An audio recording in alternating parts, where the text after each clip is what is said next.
the Cat Brunson core, they will never win a championship. They will never even make the Eastern Conference Finals ever again. And they are an abomination, and I would blow this whole thing up. Tibbs, gone. Bridges, gone. OG, gone. Cat, trade him. Anyone that's willing to take Cat, take back what you can. Get rid of him.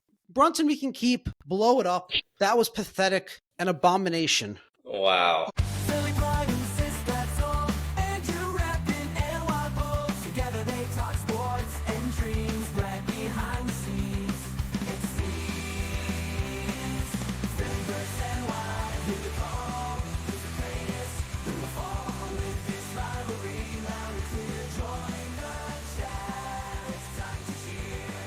Sports and culture all in one. Catch the fire, feel the fun. Andrew, Sistat, Brad unite. Philly and Y in the spotlight.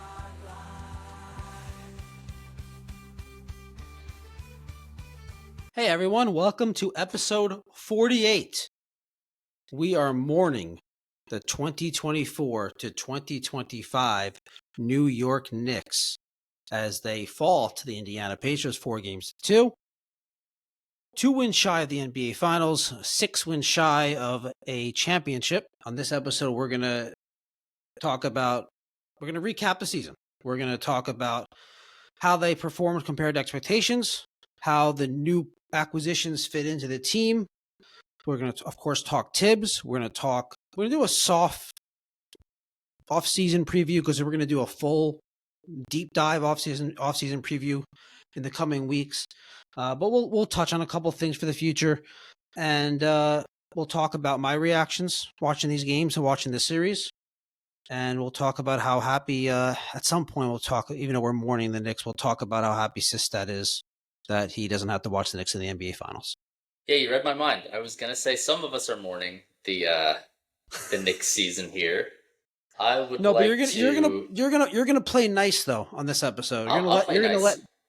I will play nice. The only thing before we start, I just want to sincerely thank the Indiana Pacers for doing the Lord's work, taking the Knicks out. They deserved it. But I will play along. I will be nice. I may take a couple jabs at you here and there, only because I know you can handle it. Well, maybe you can. I guess you could take jabs at me. You could take jabs at me. Just less jabs at the Knicks fan base in general. Okay, me, fine. No, I'm fine. No promises on that, but I know how much, in all seriousness, I know how much you enjoyed watching this Knicks team. I've actually, frankly, never heard you talk so glowingly about a sports team in all of the years that I've known you. So how are you handling this? This is again, your most beloved team in at least the past 10 or 15 years since I've known you. So how are you holding up? Last year's. Last year's Knicks was actually my most beloved team. Yeah. But no, so to answer your question, last episode, before they played Game 5, which they won. Wait, yeah. I did the episode before Game 5, right? Okay. Yep. So they won Game 5. On that episode, I handily told too. you they kicked their ass. Yeah, and you were very surprised at how upset I told you I was by Game 1. Yes. Right. The next day I just avoided all communication and Knicks content. Friends trying to ask me about what I thought. I just didn't want to talk about it. I was that annoyed by that game. That game, one loss.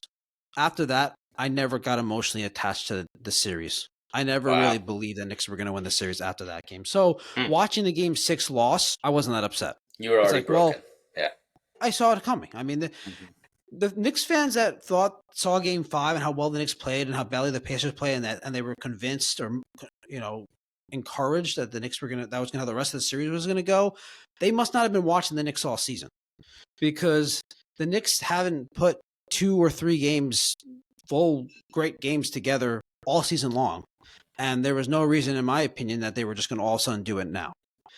To me, the way the Pacers played in Game 5 was not indicative of how they were going to play in Game 6, and clearly that's how it played out. So to answer your question, I was not upset, but I do want to also say something else.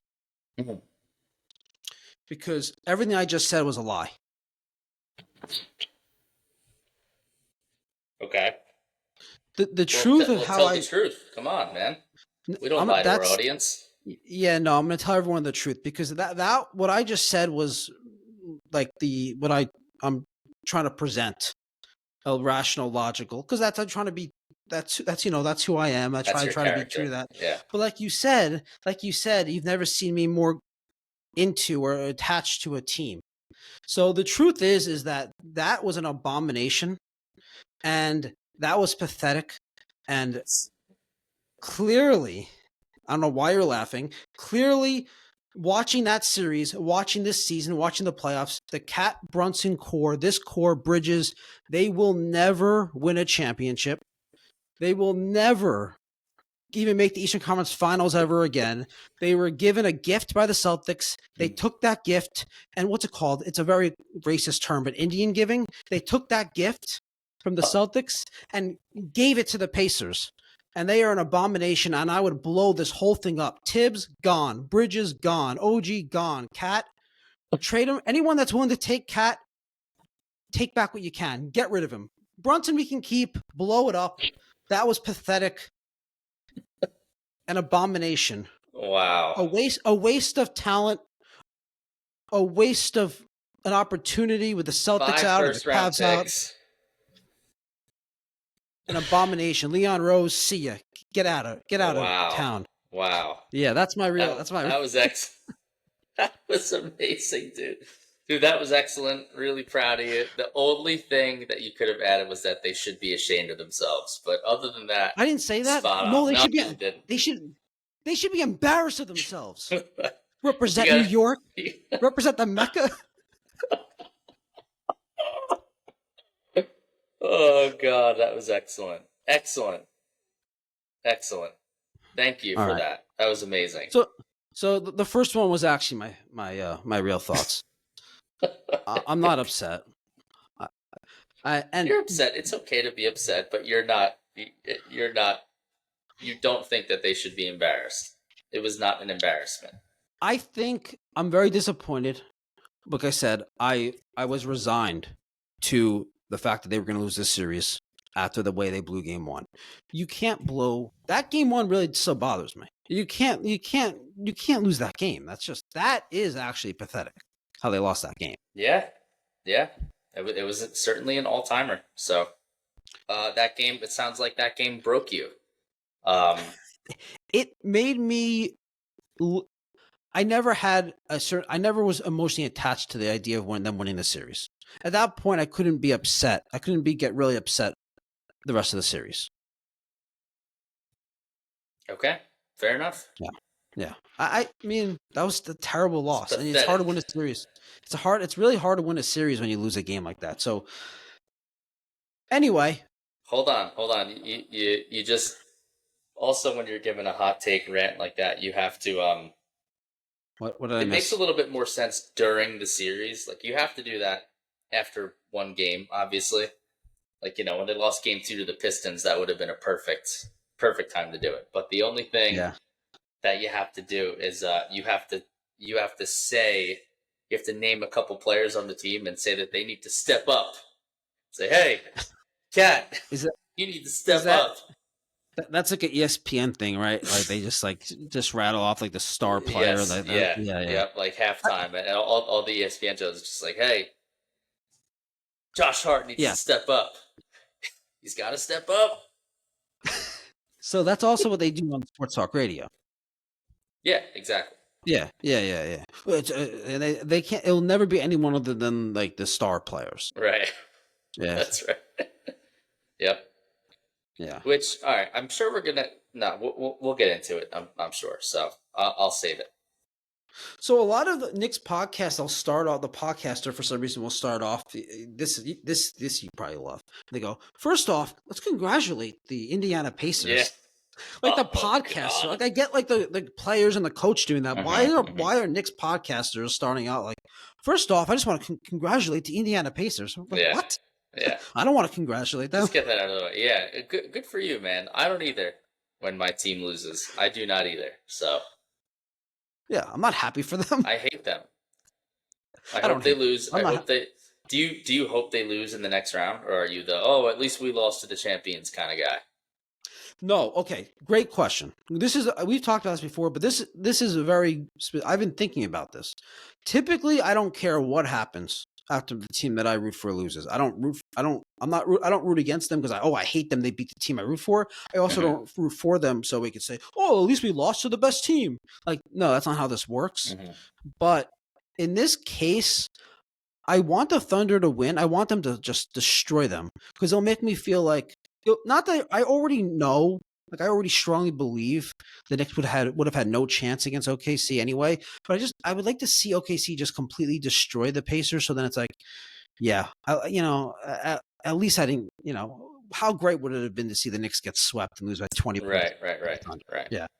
Because that's what I'm pretty sure would have happened. They would have lost, at least in OKC. The OKC games, they would have gone blown out. Yeah.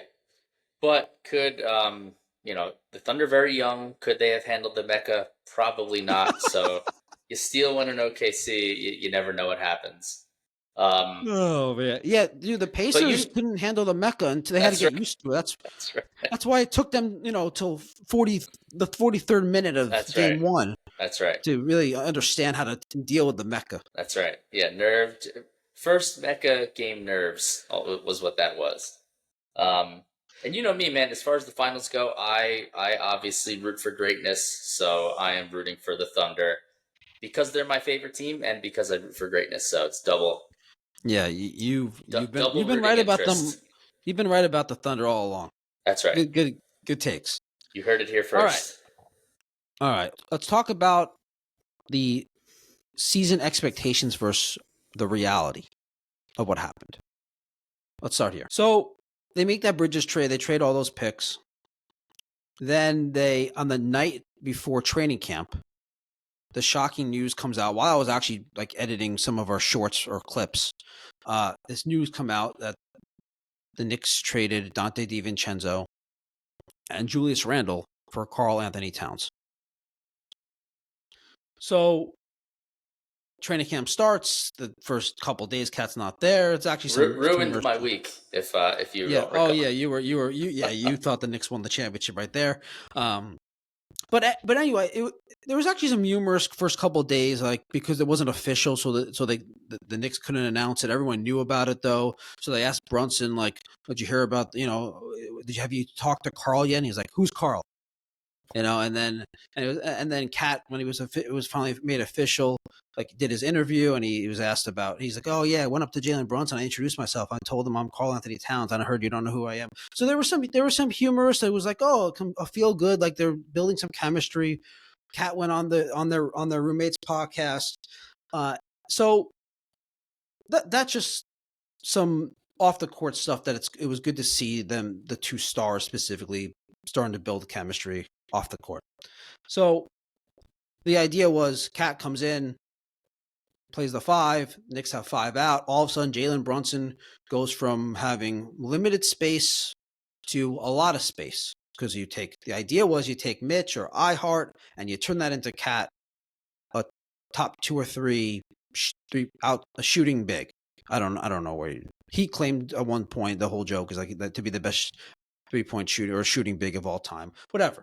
But the point is the idea was to spread the floor, and they had with Bridges and OG and Hart. The concept was, we're giving up a lot on defense with Brunson and Cat, but we have these shutdown wings to cover up, plus a lot of it, and then plus the idea was the offense was going to be elite.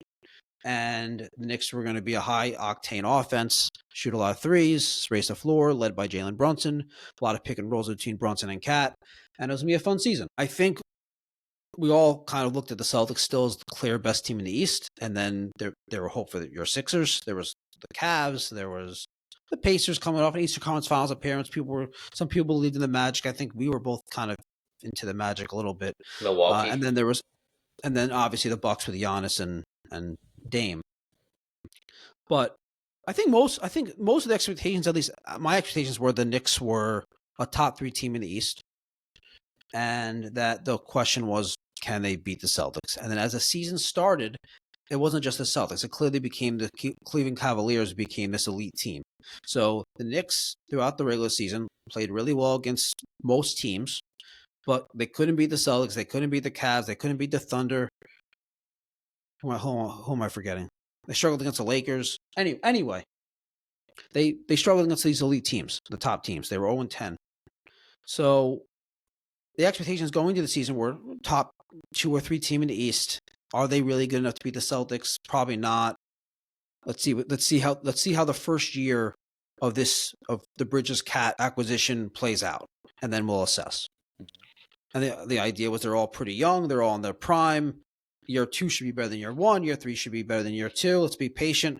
Obviously, it's easy to say that in the beginning of the season and compared to now. As the season progressed, though, the Cavs kind of stepped up. Oh, not kind of. They stepped up. And the Knicks struggled against a lead team, so it became Knicks fans were really frustrated with is this team anywhere near these top teams? In the playoffs, they've shown that the answer was yes. I mean, they beat the Celtics. They had help with the Tatum injury, but they were up 3-1 in this series. So they were in a really good position, even if Tatum stayed healthy. The Cavs got knocked out by the Pacers, so they never had the chance to play the Cavs. So, and obviously the 6-game series with the Pacers was a very close series. So I think the answer, when I look at the expectations going to the season, to how they actually performed, just based on the results, I don't know how you could say it's not a resounding success.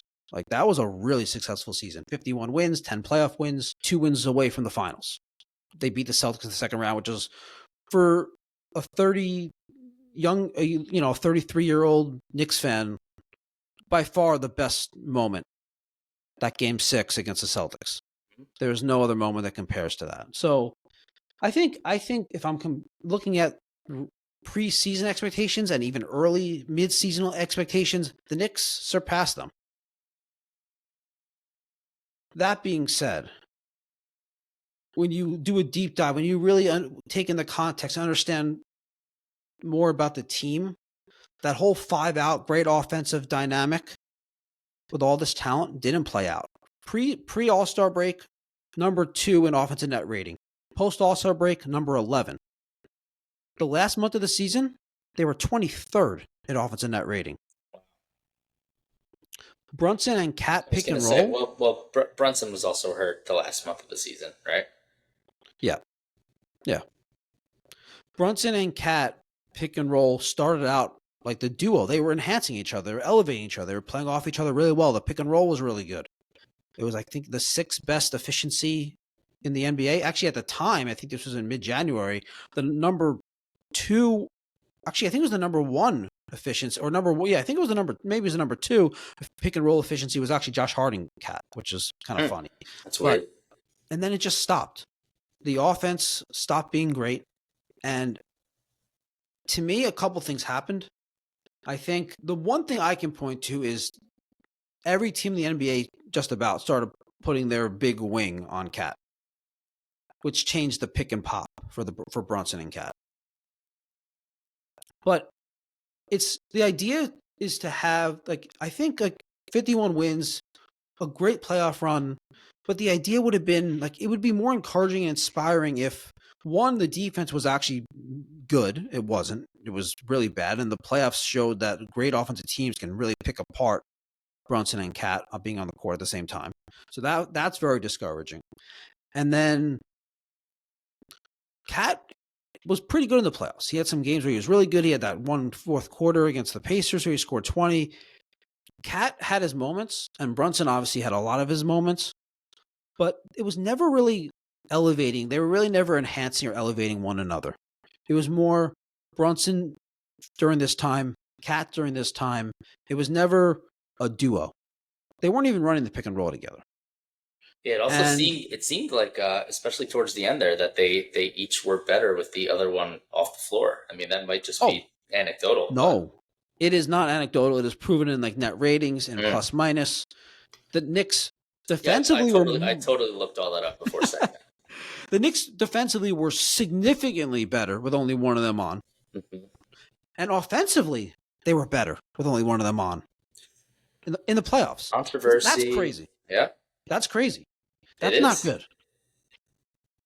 That's really not good. So when I'm thinking about expectations compared to how it played out, the results in terms of win-loss, how far they went, they surpassed expectations, preseason and midseason expectations. But in terms of how the team played together, how the chemistry was, they fell short. And are you saying in terms of regular season or postseason or both? Both. I mean, this is what I saw. This is crazy. This is really crazy. I think I told you this on the phone earlier when we were talking. I'll repeat it now. How many times did Brunson assist a Cat field goal in the playoffs? Do you remember what I told you? I do. 5. Well, in this series, not the playoffs. No, sorry. In the Eastern Conference Finals. They played 6 games. Brunson and Cat, who were supposed to have this dynamic pick and roll together, Brunson assisted on 5 Cat field goals. That's insane. It's kind of like unfathomable, actually. Yeah. It's like take 2 star players that play the same position, do the same thing, and tell them to play together. Except this is a point guard and a center who are supposed to play really well together, in theory. Yeah. So, and again, through I think mid-January, I don't know the exact date, mid-January, the 6th most efficient pick and roll tandem in the NBA. And then to now, to this. That's a huge problem. Strange. Yeah. Yeah, it seemed to me like their offense, especially towards the end, was just, I don't know, hey JB, just go make some magic happen for 12 straight minutes. That's not, that's kind of why a lot of people think that you can't really win a championship with your best player being a small guard, because when things slow down, and believe me, he makes some pretty electric plays and he's really exciting to watch, but like it's not sustainable over 4 7-game series as the competition gets harder. It's not sustainable when the defense isn't good. Like, for instance, if that's going to be the style that they want to play, and that's probably the style that Brunson's best when he's just doing his thing, and you need 2 things to happen. One, you need all 4 guys around him to be really good defenders, and then you need guys to be able to shoot threes. And the Knicks have guys that could shoot threes, but they don't want to shoot threes. It's not their preference. Bridges' mid-range game's awesome, but it's not ideal around Brunson. You don't need another, like, Brunson's mid-range. Brunson's giving you enough mid-range. You don't need Bridges to do the mid-range. When he's on the court, when Brunson's not, do all the mid-range you want, lead the offense. I'm good with that. But with Brunson on the court, we don't need Bridges doing mid-range. We need Bridges catch and shoot from 3. Absolutely. And you need OG's way too hesitant. Way too many times he's just shot fake, drive. No, shoot the 3. And it's funny. I also watch I was watching Game 6 with one of my close friends, Knicks fan, and anytime Was it your neighbor? No, it's not my neighbor. So, and he's like, he wants Cat to drive every time. I'm like, no, I want him to shoot the 3. Drive. He's like, he makes 50% of his layups, but he makes 40% of his threes. I'd rather him shoot the 3. And they have a team that just around Brunson that can shoot threes, but they'd rather not. So if you're going to play this style, play it without Cat. Play it with Mitch, or bring in another wing, and it's just play it with guys who want to be role players. Don't play it with another superstar. Yep. Or superstar is probably a little bit generous, calling Cat a superstar. But play with Miles Turner, on the other side of the floor. Seriously. Yeah. That'd be awesome. Yep. So I think it's a mixed bag in terms of how they perform compared to expectations. I come away from the season really appreciative of the run that they had. I've seen too many terrible Knicks teams to not be grateful for a team that played into the end of May. I've seen too many horrible seasons that were over in November and December to not appreciate what just happened and what they have going forward. It's something to build on, but it's also disappointing, and there's a lot of things in there that are discouraging. Yeah, so I don't think your brain operates like this, but if I were to tell you, hey, they would have made it to Game 6 of the Eastern Conference Finals in September, you probably would have signed up for that. The only thing that kind of I would sign up sucks. for I would sign up for that every single season. Yeah, The rest of my Knicks fandom. Never win a yes. championship, make the Eastern Conference Finals every year. I'd sign up for that now because that means as a fan you get to watch a really good team every single season. We talked Yeah, about this. yeah. I I think enjoy the that's journey. yeah. Okay, that's fair. I know I don't think most people that wouldn't way, agree with but me. I know. yeah. I know. But it's interesting because if you remember when the season started, I had them getting to this spot. I had them losing in the conference finals, but I had them losing to the Boston Celtics. Mhm. So that's probably why it could feel like such a missed opportunity. Like there's another universe where the Celtics are the 1 seed, the Knicks are the 2 seed. They don't meet until the conference finals, and and the Knicks take them out the same way that they did this past year. But that's not the way things broke, Who did you unfortunately. have in the finals from the West? I know you had the Celtics in the East.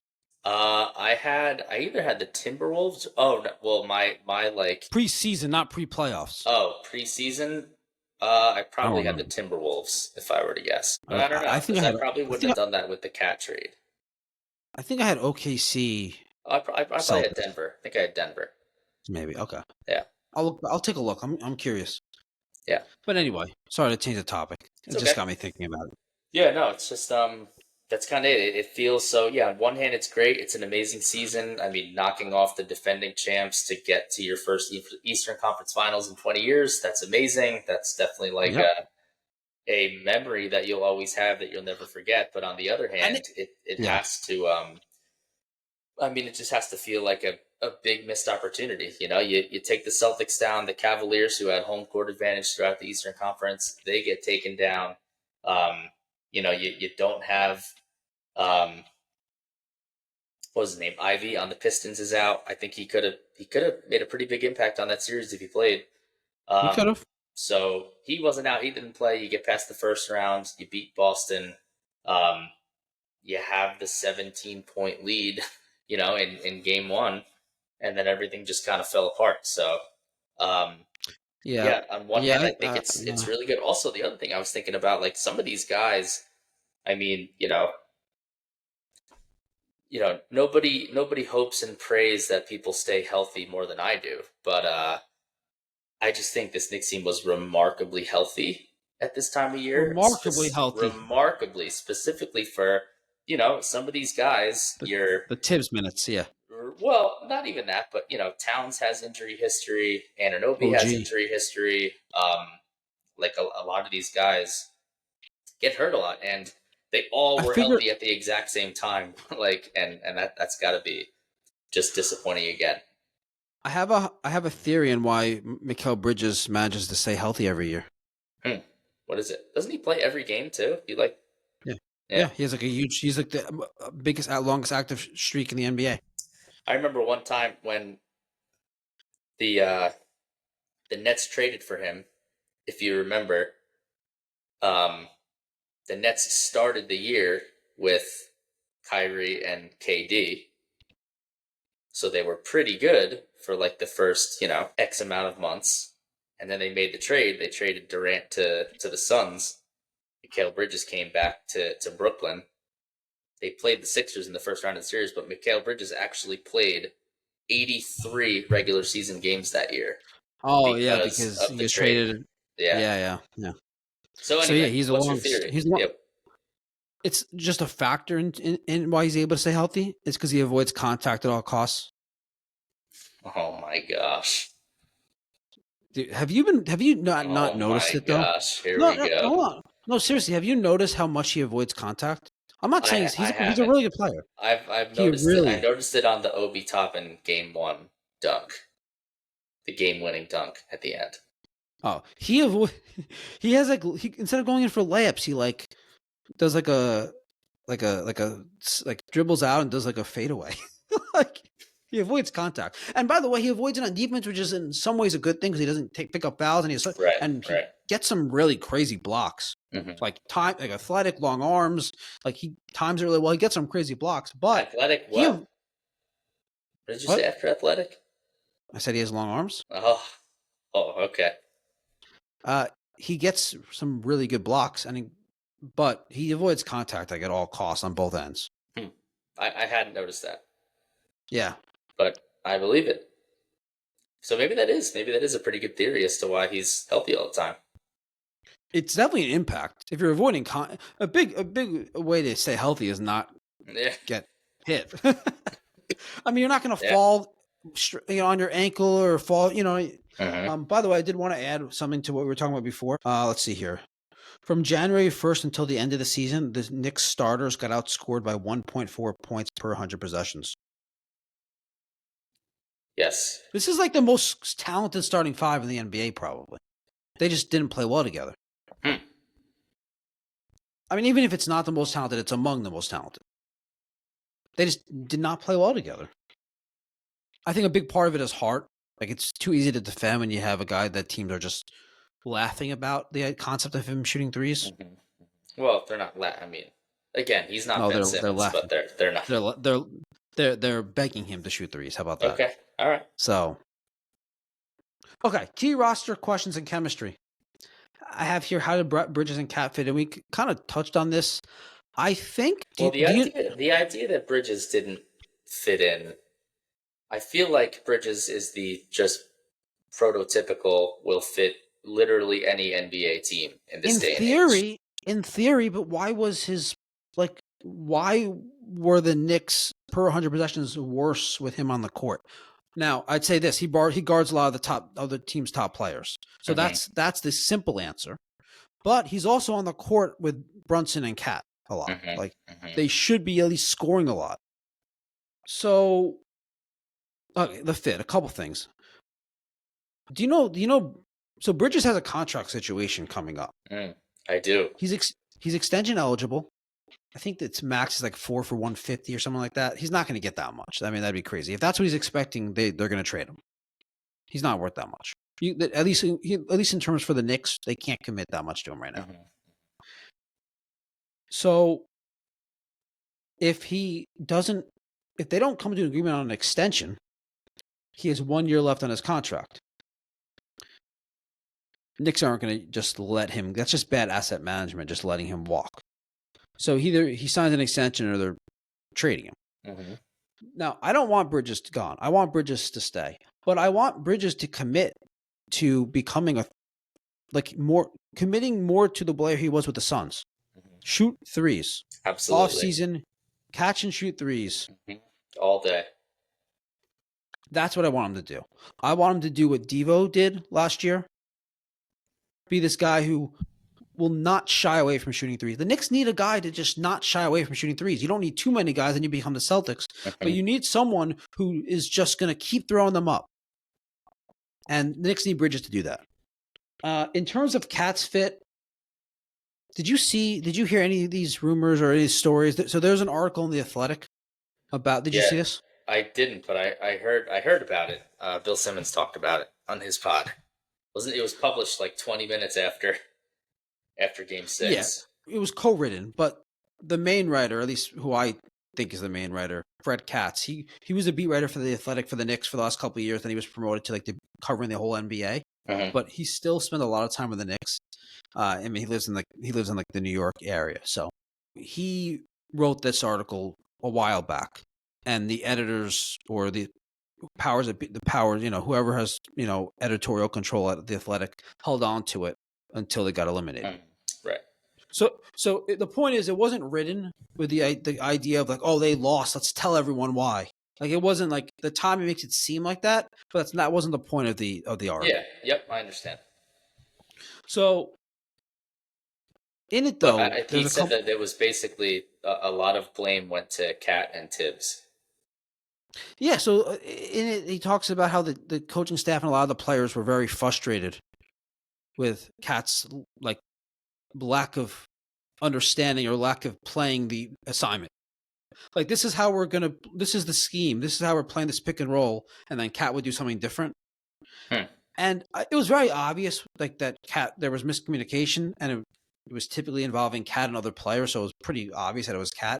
And the concept to me of like the players and coaching staff being upset about that, I would be more concerned if they weren't upset that one of their players wasn't listening. Right. Like, why would, if they were just like, oh yeah, who cares? Like, that would be more concerning. Yeah. Yeah, man, it's got to be super frustrating, especially someone who's been playing basketball for 30 years, you know? This is who he is. I mean, this is who he is. Yep. This is who they acquired. You don't think the Knicks knew that? You don't think Tibbs knew that? Like, this is who they acquired. Mm-hmm. Maybe they thought sacrificed defense for offense. And it's one thing to sacrifice defense, though. It's another thing when you have one of the players that's just ignoring his assignment. Yeah. Like, is he not listening? I don't understand, because he does come off as someone, and I think his teammates do think he really does want to win. He's a good teammate. I think there's just some sort of mental lapse there on defense. Yeah, there's really no other way to explain it, right? Yeah, I'm sure he's obviously not purposefully doing it. And the fouls, some of the fouls are just so absurd. Yeah, the fouls. So that was one thing that, you know, I didn't watch a million Timberwolves games, but a lot of, like, the national media would say that about him, was that, man, he just gets into foul trouble with these maddening fouls. And as I was watching these playoffs really closely, like, yeah, he's out. He's like damn near the half court line. Like, there was really one where he was like holding someone's hand. Yeah, I saw that one. Weird. The thing is, he actually did a pretty good job throughout the season. Like, there were games here and there, but for the most part, like, he made a concerted effort to not do that. It was noticeable. Yeah. But I guess stakes are higher, pressure's on, and then all of a sudden he just reverts to his instinctful stuff. More physical, yeah. But so I don't think the fit was great. We talked about how for some reason, the offense, how him and Brunson didn't elevate each other. They played really well individually, but they didn't elevate each other. Mm-hmm. I think there's potential for them to fix that and correct that. And also there's an impact that Cat has on the offense that's more of a passive impact. You know what I'm saying? You know what I'm talking about? No. Explain. Him standing there.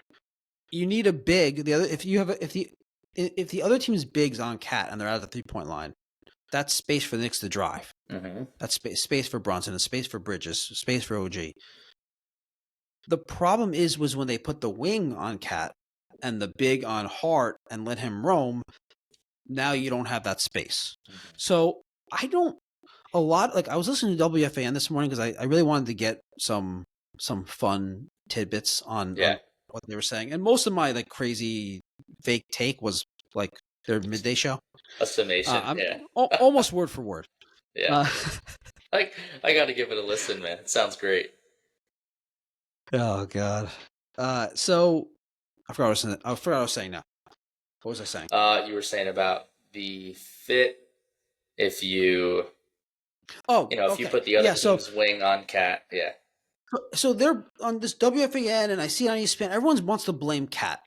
And this WFAN host, Brandon Tierney, he was like, "Cat's just soft." You know, this. That's right. And that's right. It just made me think that a Knicks fan or media, any sort of media and analyst, that they just want to blame Cat, that's kind of soft. Like, that's the soft take. Whoa. That's lazy. Like, that. It's so easy to just blame Cat. Like, the Knicks fan doesn't want to blame Brunson. Of course, Brunson was terrible at moments. In Game 6, he was horrible. I don't want to blame Brunson, but he's not soft. To blame Cat, just act like it's just Cat's fault. Like, oh, we need to get rid of Cat.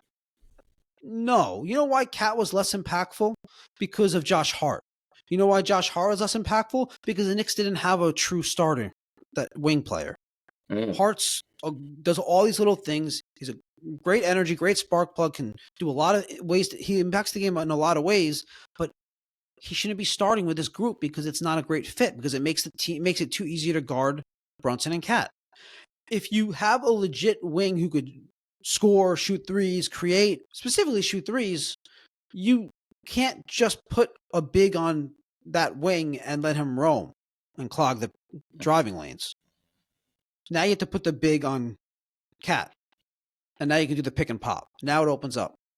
It's not so people just blaming Cat. It's not. It's a schematic thing. It's a trickle down effect of teams not respecting Hart, Cat not being great at driving and not being great at post up. That's not his game. He's not a low post player.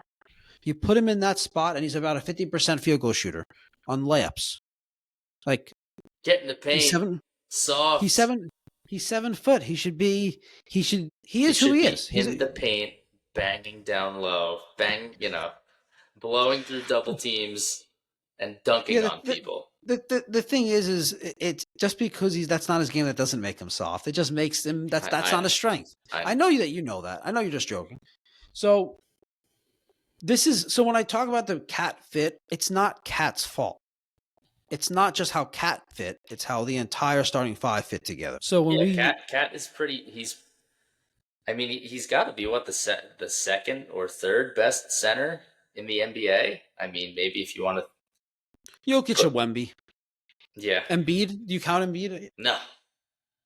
But I'm thinking, Anthony Davis, maybe Bam Adebayo. I don't know. Yeah, that's close. So Anthony Davis like they need to. It sounds like one of those two must go, man.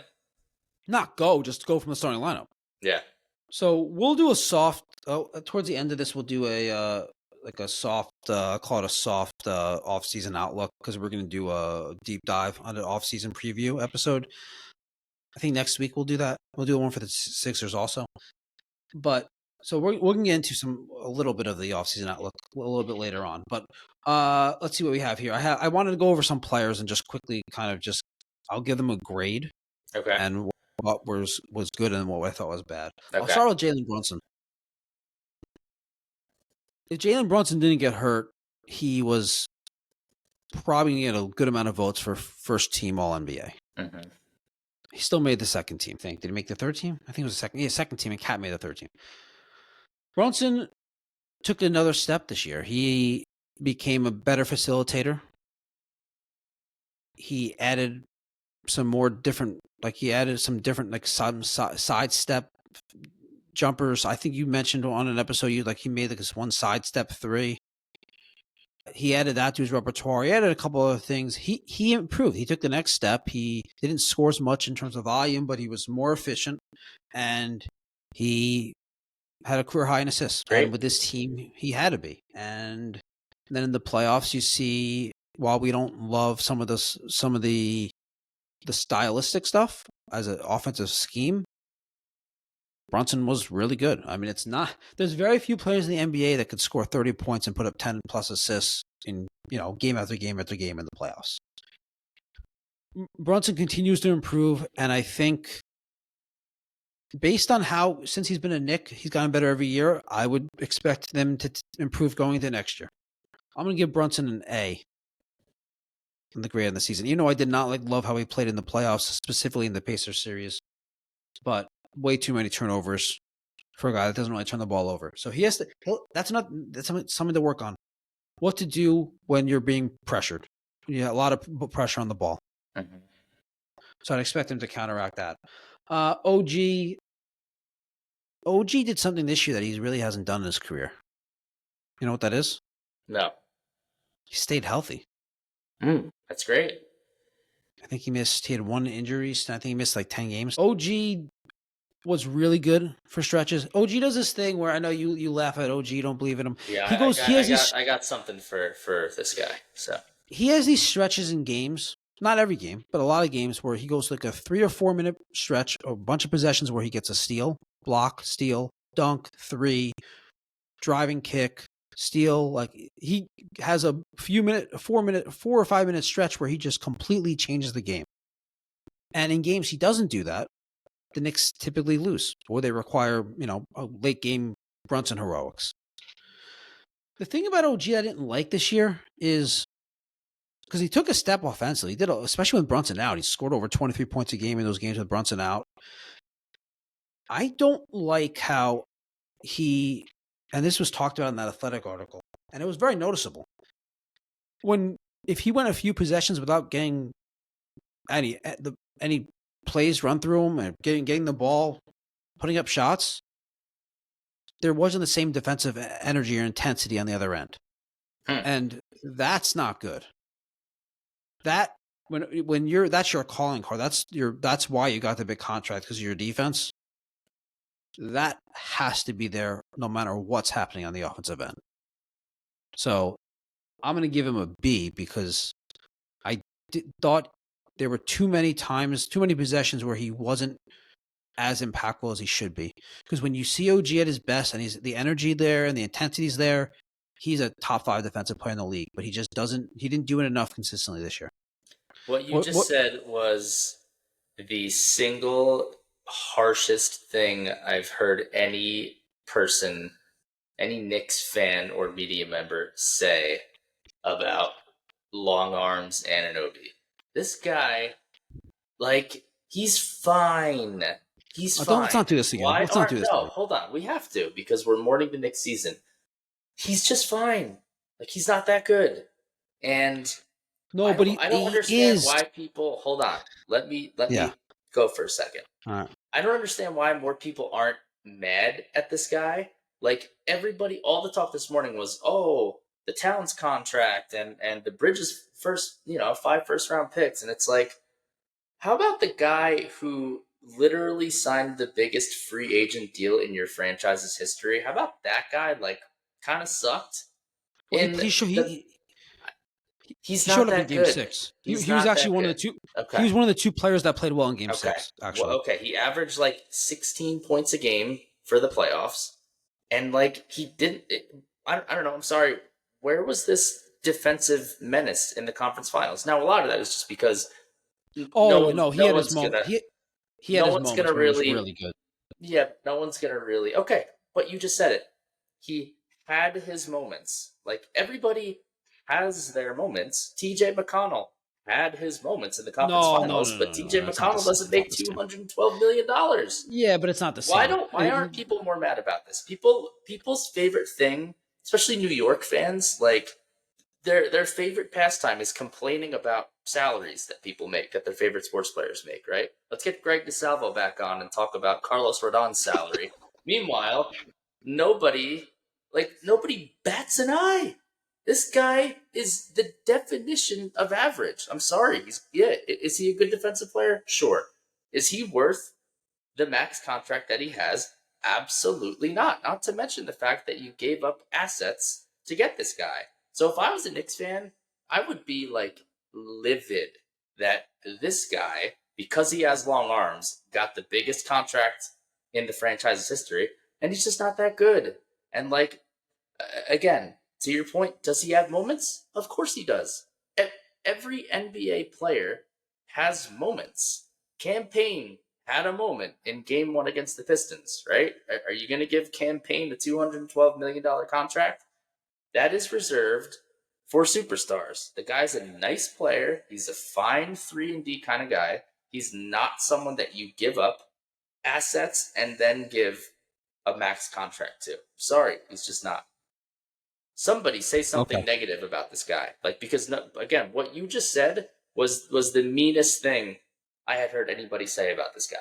And it's ridiculous. It is ridiculous. Everyone's going to complain about the Towns contract. It's what about Anunoby? Sorry. I'm sorry. It's ridiculous. Okay. I don't want to get into another OG debate with you. OG's a really good player, really impactful player. Sure. I'm not disagreeing with that. The value he has to the Knicks is really important. And to talk about the contract, that's what it took to keep him. And Brunson basically took the contract that OG is worth, so they just pretty much swap, so it's fine. Okay, it's fine. All right. If you think it's fine, then I can't rebuttal that. Because OG's not the problem. OG's not the problem with the team. OG's not the problem. He makes the most money. He makes the most money. He should be better. Okay, but I don't care about that. He doesn't make the most money. Cat makes the most money. Anyway, I don't care if OG makes the most money. Why you're making fun of people who care about contracts, and now you expect me to cry about when Tobias Harris when have I talked about mentioned Cat's contract? Have I mentioned that? No, you haven't. Okay, so then why? What are we doing? I'm just saying that what I'm letting you know what the general sentiment around it is, and I think it's weird that this I already guy told has you, like a though. lifetime get out of jail free card. I don't understand. I don't think you should generalize what Knicks fans and talk about and who You they're guys get upset mad about. at But Aaron Judge because he strikes out one time in the playoffs, and God well, forbid. And it's that's like extreme. He it's struck the out one same time. thing. I'm being Yeah, that's a little exaggerant, but extreme, it's the same thing. It's the same fan base that will crush someone who's making more money for not performing well. But I just don't know. Someone explain to me why this guy gets a pass. That's all I want to know. I don't think he does get a pass. I He just didn't. absolutely does. He Hold on. absolutely does. They don't You even just said mention his name. They don't Who's even mention his they? name. Who is they? Everybody. Who are you talking to that are real Knicks fans? No one. Everybody on Twitter. You're not. Everybody in the That's not media. real. That's not real Knicks fans. You What yourself. do you mean? You just said that I criticize You OG. didn't mention him once. I Right? just did. What do you mean? Yeah, you did because we were at the segment where you're giving individual player grades, and it was his turn. But when you were recapping the season, you didn't mention his name, and to me, that's insane. Well, hold on. This whole thing is a recap of the season. I know, we were talking but about you're not mentioning his name. We Talked talked about the new Bridges acquisitions and how Cat. that's because they were the new acquisitions, how they fit into the team. That was the segment. What are You're you talking ridiculous. about? You are ridiculous. Not you. The segment. The segment. Some Knicks fans say something bad about this guy. Just do it. Okay. All right. Can we move on? Sure. I gave him a B. That was pretty bad. A B? Yeah. I mean, that's fine. Again, a B is fine. I'm not giving a max contract to a B. Sorry, I'm not. Well, part of these are expectations in terms of the grades. But right. Anyway, so you expected him to be better because he makes a max contract. No, I expect him to be better because I expect him to play really good defense all the time. And he didn't. Right. Stop with the contract. I'm not talking about that. Let's not talk about it.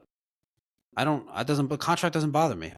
I don't base expectations on the dollar per point. Like that's not how I look at it. They paid OG what they had to pay him to keep him. Because they needed the 3-and-D player. Got someone else. I don't know what to tell you. It's not that simple. The CBA doesn't allow you to do that. You can't just say, "Oh, let him go and sign this free agent." That wasn't an option. And what should they have done? Sign Paul George? No, they shouldn't have done that because they would be in a similar situation. There was no other option. This was their best option. Okay. And the other option was not trading for him. Okay. Would you rather have RJ Barrett? And quickly? Well, you couldn't have both. Just would you rather have RJ Barrett? Yes. Oh, God. Okay. All right. Josh Hart. So Josh Hart in the first half of the season was incredible. He was shooting the three well. He was playmaking. He was putting up triple doubles. I think he was like fifth in the league in triple doubles at one point. Josh Hart was incredible. He was doing everything. He had all the energy. Then he had a knee injury, and maybe this is a coincidence, or maybe there's an impact of the knee. But second half, Josh Hart was a big part of the problem for the Knicks. While their offensive efficiency wasn't good, their offensive net rating wasn't good. He couldn't make a three. He wouldn't take a three after he started missing threes. And you saw against the Pacers, all these turnovers. He was just out of control. And all the great little things he does, all the loose balls, how he wins the most loose balls in the NBA, all the offensive rebounding, the rebounding for a guard, or for a 6'4" player, you know this. Everyone says it. It's crazy. He's an amazing rebounder. It doesn't outweigh how much he negatively impacted the way teams were able to defend the Knicks, the way they were able to defend Brunson, the way they were able to defend Cat. There was a trickle-down effect. We talked about it already on how it impacted the whole offense. And the way he played against the Pacers, he was awful. I haven't seen Josh Hart play that badly ever. And I really like Josh Hart. I mean, as a fan, you gravitate towards guys who out hustle everyone, who grab all these offensive rebounds, who do all the little things and are okay not scoring. And he's one of the leaders on the team. And when one of the leaders on the team is turning the ball over 6 times in 20 minutes, that's a problem. and he's afraid to shoot. And it caused a lot of problems for the offense. So I'm going to give if Josh Hart played how he played in the first half of the season all season, I would have given him an A+. Now I'm going to give him a B because the second half Josh Hart was really bad. First half Josh Hart was awesome. Next, I'm just going to couple some of these guys together. Deuce, Campaign, Shamet. Payne was actually really good as a backup point guard most of the season. He had that one moment against the Pistons in Game 1. Other than that, he was terrible. He was benched for DeLon Wright in the Pacers series. Landry Shamet wasn't really given real minutes all season. I think this is more of a Tibbs thing than a Shamet thing. I think if he was given a real opportunity, he could have been at least somewhat impactful. Yeah. He's serviceable. He couldn't have been any, Tibbs just didn't trust him. Yeah. Yep. And then Deuce was good. Deuce was not great this season. This was like it was supposed to be like a big opportunity for Deuce because he was the clear sixth man after they made the trade for Cat. Mm-hmm. And he was up and down. He also had like 3 different injuries. I'll give Deuce like a C, and I'll give Payne a B, and Shaman whatever unknown because not enough time. And then the last guy I really want to talk about, because we already talked about Cat and Bridges, but I want to talk about Mitch. So Mitchell Robinson came back in February from his knee injury last year where Embiid intentionally injured him. I was hoping and praying for him all year. Of course you were. Mitch, it took him a while to get in game shape. In the playoffs, you saw the impact that Mitchell Robinson has. Defensively, not only can he protect the rim, but you can actually switch him on a ball handler and he can stay with him. Offensively, the offensive rebounding is really elite. He's among the best, if not the best, offensive rebounding big in the NBA. The problem with Mitch, he doesn't stay healthy. He can't shoot free throws, and he's an absolute zero on offense. He's actually a negative because of his free throw shooting. If you're not counting the offensive rebounding, because that's obviously impactful for the offense. I'll give Mitch a B just for being really good in the playoffs, even though he had no impact on the regular season. You'll give him a what? I'll give him a B. Okay. So you're a fair grader, my man. So that's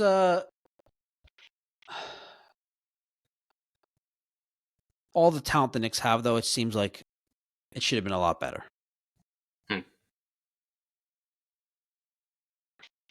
All right. Let's talk about everyone's favorite topic. Do you know what this is? I don't. Oh. Should we fire the coach? Should we fire Tibbs? All right. Obviously. Pathetic. He should have played McBride more in the Pacers series. Thomas Thibodeau can't. He is stubborn. He won't change anything he does. He just says, "Brunson, do what you want. Dribble. No adjustments. Hates offense. He's supposed to be a good defensive coach. Why were they bad at defense? He's supposed to get Brunson and Cat to be good defenders. They can't take the next step. Couple things. There's 2 questions here. There's 2 things. Do we think Tibbs should be back? And then will he be back? So you tell me, what is the Bill Simmons and what are like all these podcasts and like mainstream? What is everyone saying? So Bill Simmons specifically, I don't know what the national media is saying other than him, but he said he thinks that Thibodeau will be gone. I don't think he'll be gone. I don't think he deserves to be gone, and I don't think he will be gone. I mean, who else? But he thought he'd be gone. Yes. Did he say why? Just because he's kind of, people kind of think that he is what he is at this point. He's a very good, floor raiser, but he's just, for whatever reason he can't seem to get over the hump. Yeah. Yeah, I think that's kind of what he's been labeled as. I think there might be some truth to that. Like, I think that it's possible that they could use a different coach. Now, I agree with you. I don't think, and I would be shocked. I know it's not even a thought. I think I'd be shocked if he's fired. Yeah, same. Couple of reasons. One, because 3 straight years of making the second round, and then this year making the Eastern Conference Finals, that's a really good coach. Yeah. He has really special ties to the Knicks franchise player. Like, Jalen Brunson has known Tibbs since he was a child, like a little kid, like a baby. Really? Brunson loves him. Hmm. Brunson absolutely loves him. And it's hard to tell your franchise player, we're getting rid of the coach. He lost in the Eastern Conference Finals. Like, then there's the Knicks team president, Leon Rose, his ties with Tibbs. So they also have known each other for a very long time. And Leon Rose obviously hired Tibbs. I don't think Leon Rose would want to fire Tibbs. And I think he would have entertained the idea if they lost to the Pistons or maybe they lost to the Celtics. But I really don't think they're firing Tibbs. I don't think it makes sense when you have that strong ties to the front office and to the franchise player. Like, that's typically why do coaches get fired? Bad relationship with the front office, a strained relationship with the front office, a bad relationship or a strained relationship with the franchise player, or lack of success. Like, I think they have all those. Yeah, he checks. Yeah, I was gonna say he checks none of those boxes. So I don't think he's gonna get fired. I don't think he should get fired. I wouldn't be like really upset if they fired him and went in a different direction, but I don't think they should. But because here's the thing. I think it's possible that a different coach, a different scheme could work better. It's possible. It also is very likely that it would work worse. Mm-hmm. And the issues with the roster aren't changing. The 2 best players being defensive liability isn't changing. Mm-hmm. So I don't think the coach changes. I don't think Mike Malone changes that. I don't even know if Mike Malone plays much different than Tibbs. We don't even know if Mike Malone's a good coach. Yeah, I guess. I mean, I don't. How do you know if anyone's a good coach? Right. I mean, and Jokic, coach, you know, the Nuggets just took the Thunder to Game 7 with a depleted roster and a coach that started coaching like 4 days before the playoffs start. Because the real coach is Jokic. Exactly. That's my point, though. Do we know if he's a good coach? I don't know. Maybe he's had success pre-Jokic though. But yeah, I agree. We don't know if he's like, you bring like, what do people think? Like he's gonna turn Cat into Jokic? Like, that's right. You know? Yeah, yes, they do. Yep. All right. So I think this isn't the ideal roster for Tibbs, which is interesting because all reports were that he like signed off and like really encouraged the Cat trade. Mm-hmm. But they traded a Devo who's a real Tibbs type player, and even Randall's a real Tibbs player too, just because he plays really hard and is really physical. But they like Devo was Tibbs loved Devo, and I don't think Tibbs really likes Bridges. And Bridges doesn't really like Tibbs. Really?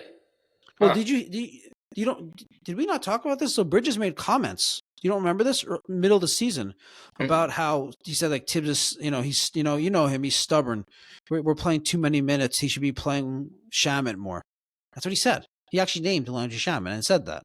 And it was a very strange thing. Like, because this is a thing that everyone criticizes Tibbs for. So people that are close to Tibbs know, like, you don't bring that up.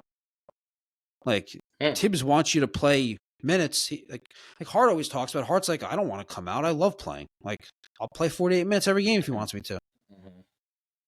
And then Brunson, like every chance he get, would like make a joke about it. Like, it's interesting how we're all healthy in this playoffs.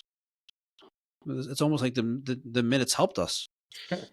Like he would like because like going out of the it's strange. Those Bridges comments were strange.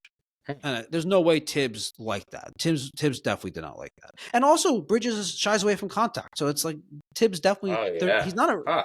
It's strange because not only does Bridges seem like the type of player, like as you said, that would fit in on every team. He also has the Villanova connection. So Yeah. it seemed like a clear, obvious fit. I wasn't even thinking that it might not work, but it. I wouldn't be shocked if they trade Bridges. So, what do you? Let me ask you this: what do you think an alternate universe looks like if they? Well, I guess they couldn't have done that. I was gonna say if they had. Let's say they somehow are able to land Cat without giving up Devo, and Like they don't. Mitch instead. And they don't. Well, and they don't make the Bridges trade. So let's say it's basically DiVincenzo instead of Bridges. They probably could have done. They probably could have done Randall, Mitch, and a bunch of picks if they didn't make that Bridges trade. They had those picks instead. They probably could have done that.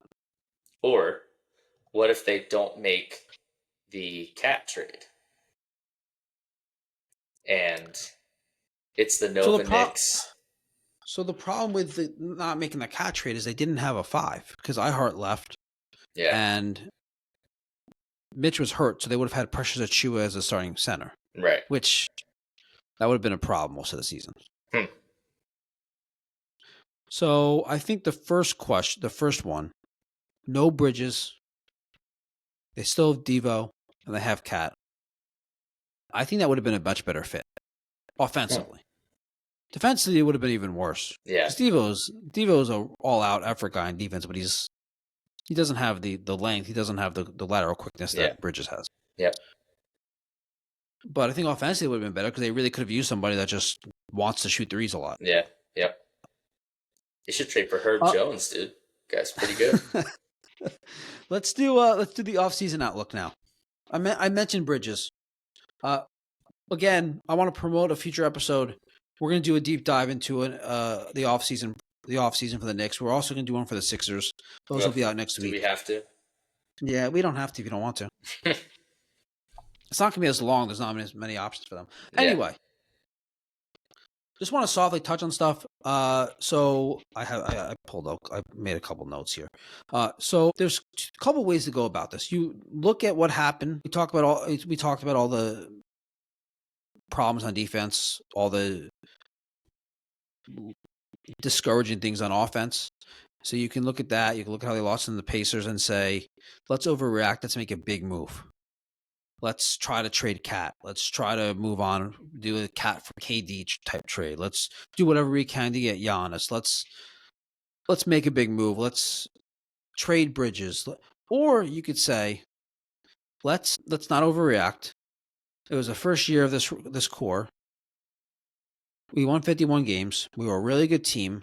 Let's build on this. The East is going to be awful.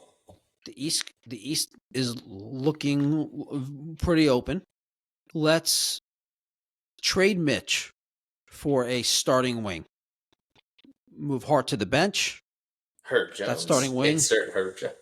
I don't know who the starting wing could be, but let's starting wing that can a 3-and-D, someone who not only could shoot the three, are very willing to shoot the three, and has to be able to defend as well. Because you can't, you need well above average defenders around Brunson and Cat. Mm-hmm. So I don't know who that is. I'll have to do a deep dive into the options, but I think that is and then they have the mid-level exception of, I think it was like $5 million, and you bring in another bench piece with that mid-level exception. You got Hart, Deuce, that mid-level exception piece as your bench, and then you let either Kolek, who was a rookie this year, didn't play, let him play, or let Become Daddy, the other rookie, let him play. Maybe you bring back Campaign, let him play, and you play 9 guys, and that's the roster. I think that's the safest and the simplest thing to do. Little tweaks. Mitch is a free agent. He's gonna be an expiring contract, $13 million or $14 million. So you move on from him. I think that's the simplest way to do it. But then there's the overreaction way that I talked about. Mm-hmm. Let's try to do it. Let's try to move Cat. Let's trade Bridges. It's probably less realistic, but also I think it's a little bit of an overreaction to do something like that? What do you think? I think it's an overreaction. Yeah. Again, 50 games, 51 games, one of the last 3 teams standing. East is going to be awful next year. I think I think they should make some moves, around the margins, get a depth piece or two, and run it back that way. That's what I would do. Now, what I think they're going to do is I think they're going to trade Bridges. Wow, that would be nuts. Yeah. He's for extension eligible. Or for a player? No, for players. For a player. Or a couple players. He's extension eligible, 4 for 156. They're obviously not going to give him that much. How much of a discount is he willing to give them? Does he even want to stay? Does he love playing with Brunson and Hart that much? Where he doesn't. I don't think he likes tips. I don't think he likes playing those minutes.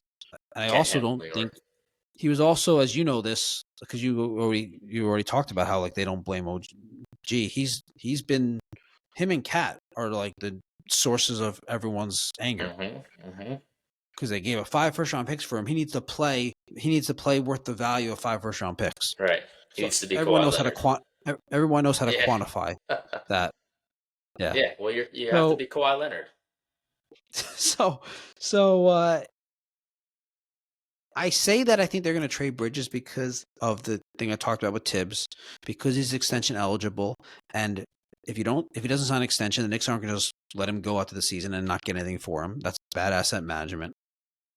So whether that's he's part of a bigger trade for KD, or whether it's you're trading him for a bunch of small or for a couple role pieces, I'll have to do a deep dive and see what the options are. I don't know right now, but I think there's probably options out there where you can bring in 2 or 3 pieces back for Bridges, all rotation players. Maybe do a sign and trade. Interested to hear what you come up with. Yeah, I'll do a deep dive into that. I in terms of like trading Cat, like the only realistic way that the Knicks are trading Cat is if there's 2 ways. I saw this like Cat for KD rumor out there. I would be interested in that. You're really shortening your window of competing because how old's KD? 38, 39? 37. 37? Okay. So you're shortening your window. I mean, Cat's like, what, 29, 30. So no, Cat's, I think he's got to be 32 maybe. Oh, because he's probably here. Yeah, he's probably he got drafted in 2013. Yeah, something like that. Okay. So either way, the point is you're shortening your window by trading Cat for KD. Yeah. Yep. I'd be open to it though, because I think KD would fit a lot better, and then you just play Mitch at the 5. I think for a 1 or 2 year window, it would make the Knicks better, but it would shorten that window into 1 or 2 years. I don't think it's realistic. I don't know why the Suns would want to do that. I think they're going to get much better offers for KD than just Cat. Yeah. Cat and a first round pick. Top 8 protected first round pick. I think the Knicks have in 26. That's the only tradable first round pick they have. And then the other thing is, the only way they get Giannis, it would be Cat has to be involved in the trade. And the only way the Bucks are doing that is if Giannis, for some reason, says, I only want to go to the Knicks, and they want to honor that. Right. How realistic is that? That's not happening. Why would Giannis even want to only go to the Knicks? He doesn't seem like that kind of guy. It doesn't make sense. There's no reason to think that would make sense. So I think that. So yeah, Cat's gonna be on the team. I think there's a good chance they trade Bridges. I actually think that's my prediction that that's what they're gonna do. They may trade Mitch also, but they're gonna trade. I think they're gonna trade Bridges. That'd be very interesting. So, but yeah, we'll do a deep dive into that. Great. All right.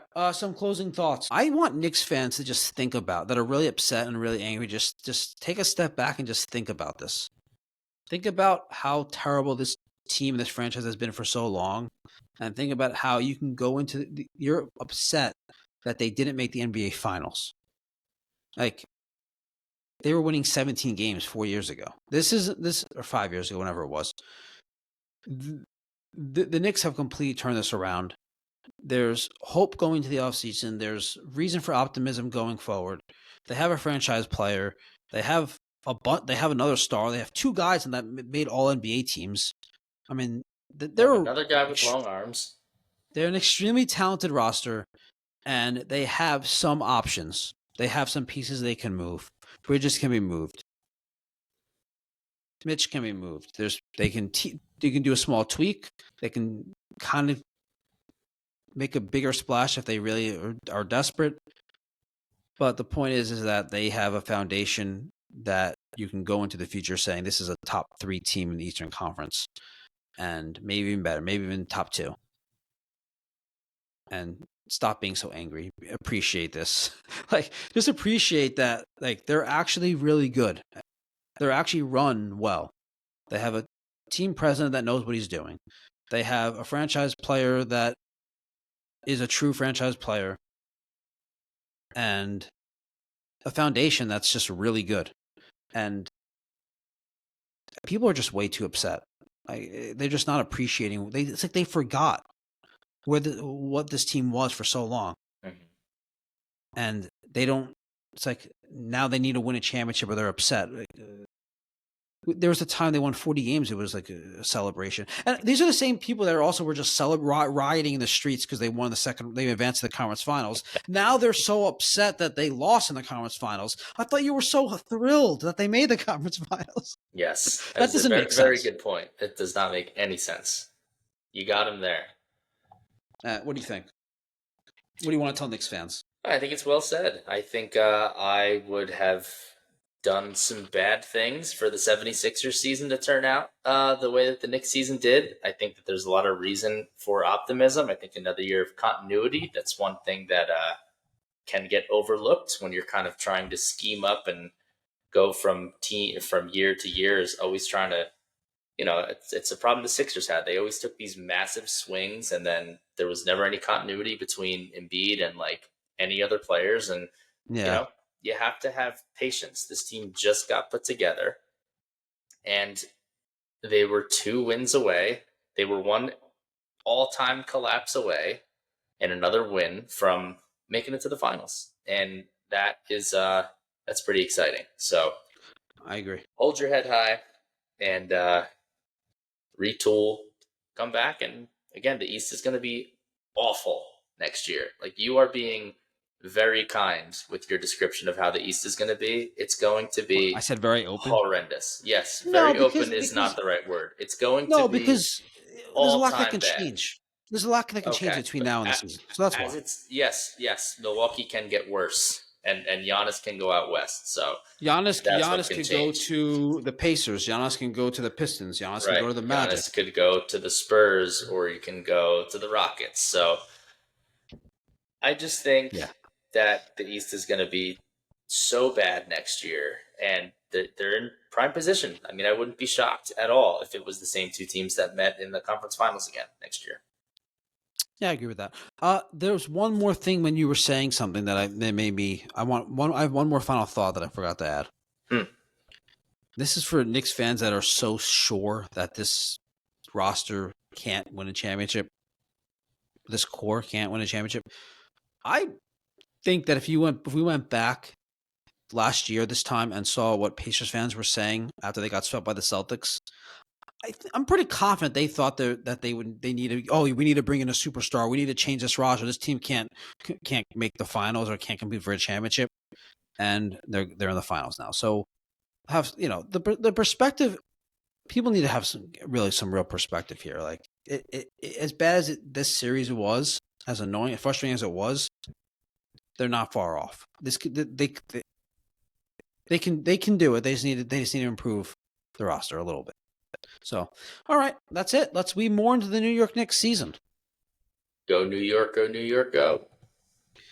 That's right. Play the song. No. Everyone, thanks for tuning in. Please give us a like. Please subscribe. We'll see you next time.